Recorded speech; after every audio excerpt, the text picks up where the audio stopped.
What's up mga kanegosyo, may setup nga ako ng lobo ngayon, kaya ready na yung gamit ko dahil Father's Day. Ayan, setup na tayo.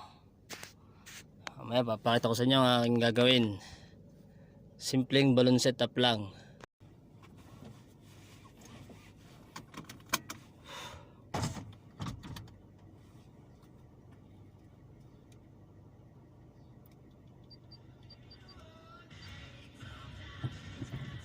Let's go!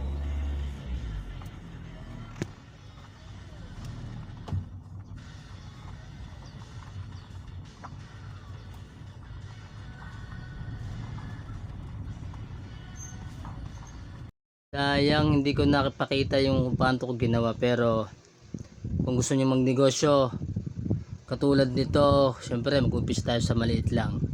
Focus tayo sa balloon. Kung gusto niyo balloon o gusto niyo flowers, bahala ka sa business niyo. Gusto ng setup, makakaya niyo yan. Pag-aralan niyo lang ito, pinag-aaralan ko lang. Nanonood ako dito sa YouTube at kung saan para lang makagawa ng balloon. Tulad nito, sana ma-rate ng maganda nung may-ari ng kainang ito. Happy Father's Day sa inyong lahat. Maraming salamat sa manonood.